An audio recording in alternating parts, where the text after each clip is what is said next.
Bonjour à toutes et bienvenue sur la chaîne Injiro Veranda. Dans cette vidéo, j'ai décidé de vous parler des chauffages, des systèmes de chauffage que j'ai pu voir, conseiller, éprouver au long de ma carrière de 30 années dans la construction d'espaces de vie, des vérandas, des espaces mi-durs, mi-aluminium, ossature bois. Voilà ce que je vais évoquer avec vous. Tout type de chauffage possible et envisageable. Au début de la construction, vous devez faire un point et prévoir avec les artisans ou vous-même, si vous gérez la partie maçonnerie et cette construction-là en tant que maître d'ouvrage, eh bien, le système de chauffage qui va faire en sorte que vous soyez bien toute l'année, qu'il fasse très chaud, qu'il fasse très froid ou qu'il fasse normal. Je vous dis à dans quelques secondes, je vous en dis un petit peu plus. À dans quelques secondes.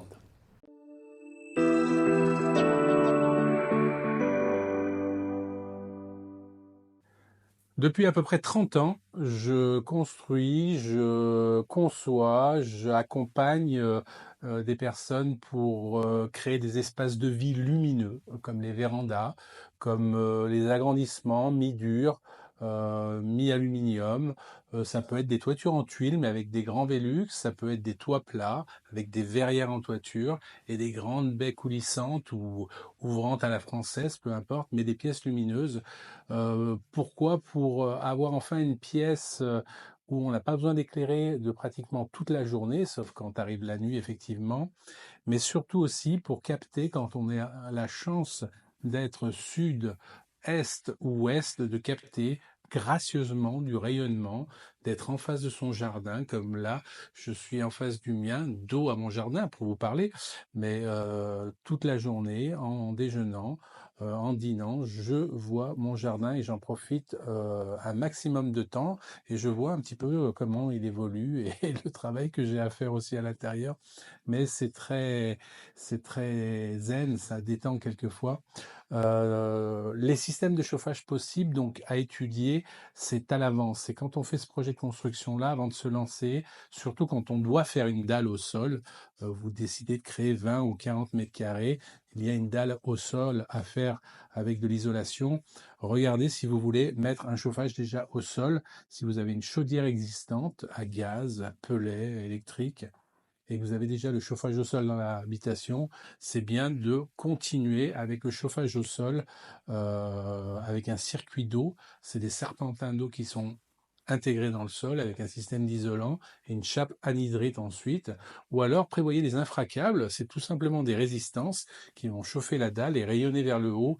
Et c'est vrai que l'hiver, quand il fait très froid, c'est très appréciable de marcher pieds nus sur une dalle qui est à température tiède. C'est pas chaud, mais c'est tiède et ça rayonne de la chaleur et ça complète en période de grand froid. Seulement, la différence, c'est que comme on est dans une pièce avec des inerties qui bougent relativement vite par rapport à l'habitation, parce qu'on a beau avoir des doubles vitrages ou des triples vitrages performants, mais ça monte et ça descend vite en température, parce que les parois vitrées, bah, c'est pas autant isolant qu'un placo, qu'un mur en cyporex, qu'une ossature bois. C'est des parois vitrées, donc c'est hyper isolant, mais pour la paroi vitrée, eh bien, il faut prendre en compte ce petit élément-là qui n'est pas négligeable, sinon vous allez mal vivre votre espace de vie. Donc, selon moi, le chauffage au sol, c'est un plus, mais en complément, il va falloir rajouter soit un chauffage électrique qui rayonne et chauffe les personnes en priorité, soit rajouter des radiateurs au mur liés au chauffage existant, à la chaudière existante, mais il faut qu'il y ait un système de thermostat pour qu'une fois qu'il fait trop chaud dans la véranda, ben, le chauffage se coupe et que ça descende en température. Et quand il fait trop froid, ben, qu'on puisse vite monter en température. On peut mettre un poêle à bois, un poêle à pellet dans une véranda, dans un agrandissement. Et sachez que pour 20 ou 40 mètres carrés, quelquefois, les poêles sont surdimensionnés et qu'il fait trop chaud d'un coup. Et donc, on l'arrête et donc on le baisse. Et j'ai vécu des situations où c'était un peu compliqué d'avoir un chauffage déjà proche d'une vitre. Ça, il peut y avoir un choc thermique, mais surtout, voilà, ça génère trop de chaleur. Par contre, ce qui peut être fait, c'est d'utiliser la cheminée qui est un petit peu plus loin au centre d'une pièce d'un salon, d'installer dans cette cheminée à bois ou une cheminée à pellet un récupérateur de chaleur et si la configuration le permet, avec des gaines, amener l'air chaud dans la véranda quand c'est possible de le faire. Des fois, c'est pas possible quand les combles ne sont pas aménageables, c'est de la fermette. Des fois, c'est pas forcément possible, mais souvent ça l'est. Donc ça, c'est une solution. Donc chauffage électrique, chauffage au sol, on en a parlé, contre les murs.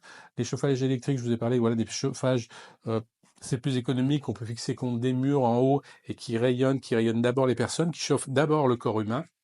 Ça, c'est une bonne solution assez économique, mais ça consomme de l'électricité.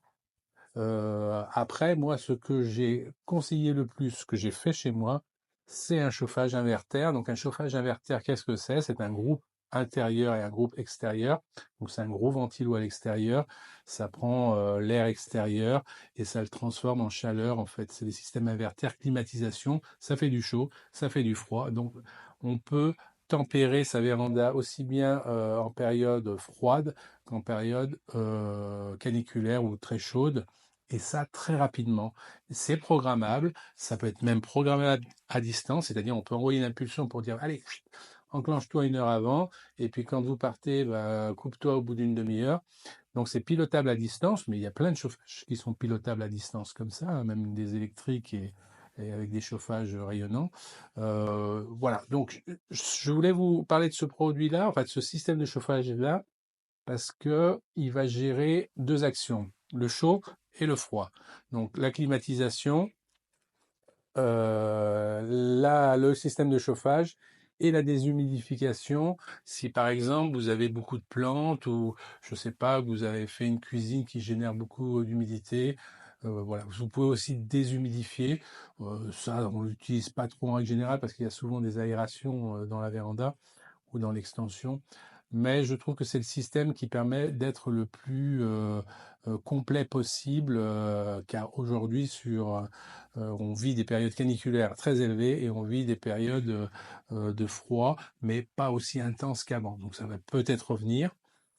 D'où l'intérêt d'avoir toujours de conserver un chauffage autonome comme la cheminée pas trop loin, un poêle à bois. C'est quand même un plus dans l'habitation, pas forcément la véranda. C'est possible dans la véranda, en complément, ponctuellement. Mais si vous voulez un chauffage constant et être sûr que vous allez pouvoir vite monter en température et vite baisser en température, je vous conseille, j'insiste un petit peu sur l'inverter. Et voilà. Après, si vous n'avez pas possibilité de mettre des inverters, parce que je sais qu'il y a des gens qui sont sensibles à l'air, d'avoir de l'air qui est brassé, eh ben effectivement, vous pouvez mettre un poêle à bois, vous pouvez mettre un poêle à pellet avec les avantages et les inconvénients que cela comporte. Moi, je les conseille plutôt un petit peu plus loin pour chauffer un grand espace de la maison jusqu'aux chambres, le salon, salle à manger, et pouvoir mettre un récupérateur de chaleur qui est ni plus ni moins qu'un ventilateur qui va pulser de l'air chaud du conduit de la cheminée ou de la hotte à l'intérieur du caisson de la hotte et amener ça dans l'agrandissement.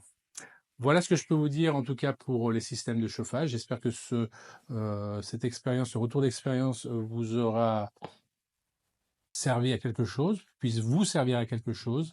Et dans tous les cas, en commentaire, toutes les bonnes idées, toutes les remarques, toutes les critiques seront acceptées avec le sourire.